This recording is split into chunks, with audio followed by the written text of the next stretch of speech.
Going to move on and have a look at the business news now on France 24, starting with a trade agreement signed between the United States and Japan. And our business editor, Stephen Carroll, is here with all the details. Stephen. Stuart, it's only actually a partial deal that covers certain sectors, but crucially it does remove the threat of increased tariffs on the key motor industry in Japan. President Trump and Prime Minister Shinzo Abe signed the agreement on the sidelines of the UN General Assembly in New York. The deal will see tariffs reduced or eliminated on agricultural exports from the United States, including beef, pork, wheat and wine. In return, Japanese industrial goods like steam turbines or even bikes will have reduced tariffs entering the United States. There are also provisions to cover digital products, facilitate trade in those areas of things like e-books, and also to remove barriers to data transfers between the two countries. But the deal doesn't contain any concessions for Japan's automotive industry, who just recently were threatened with an increase in tariffs on their products. Shirley Sitman reports. It's been described as a step forward in trade ties. Even though it only covers certain sectors, the deal is a big step forward for U.S. President Donald Trump. This is a huge victory for America's farmers, ranchers, and growers, and that's very important to me. For Prime Minister Shinzo Abe, the deal is crucial to secure car exports, the motor of Japan's economy, representing about 20% of GDP. Ever since he withdrew from the Trans-Pacific Partnership, Donald Trump had threatened to slap Japanese cars with heavy tariffs, up to 25%. Prime Minister Abe got those threats off the table. There will be no additional tariffs on automobiles. I have confirmed this with Donald Trump. But the deal doesn't clearly exclude any future tariff hikes on Japanese cars.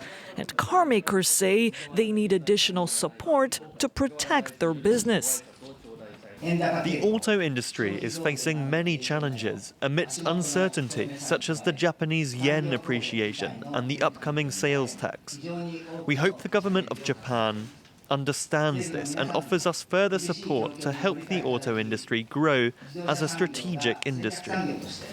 President Trump said the deal will reduce the $67 billion trade deficit the U.S. has with Japan.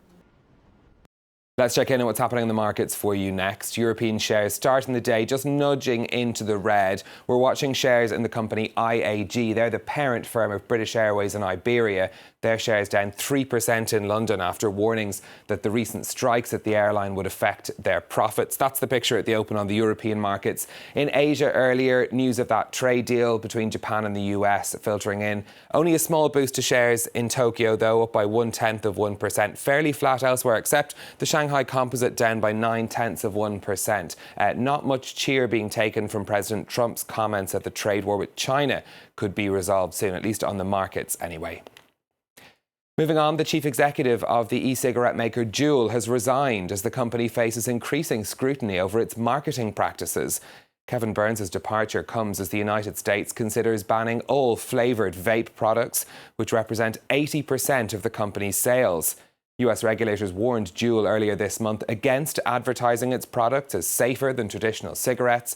The Wall Street Journal reporting that a criminal investigation into the firm is also underway. Kristalina Georgieva has been confirmed as the new head of the International Monetary Fund. She takes over from Christine Lagarde, who is moving to lead the European Central Bank. Georgieva, who's originally from Bulgaria, has previously worked as a European Commissioner and Chief Executive of the World Bank. She's taking over the IMF at a time when the global economy is slowing, and the fund is facing its own challenges with its $57 billion bailout of Argentina.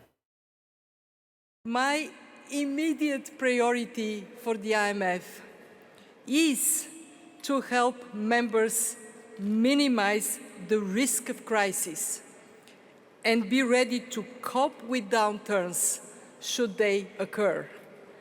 And yet, we should not lose sight of the longer-term objective to build stronger economies and improve people's lives. Finally, for me, your home smart speaker could soon be about to get a very different sound. Amazon has signed up the actor Samuel L. Jackson to lend his voice to its virtual assistant Alexa. The feature will be available for an extra fee to users from later this year. There are plans for other celebrity Alexas in the works as well. Now, Samuel L. Jackson is known for his colourful language in his films, but there will, Amazon says, be an option to turn the swearing on or off, depending on your personal sensibilities. You can have a swearing option. That's quite nice. We never have a swearing option. No, can we have a swearing option? A swearing business bulletin. I mean, I can try. Yeah. You should hear what he says while the reports are playing out. Thanks, Stephen. Stephen Carroll, the Business News.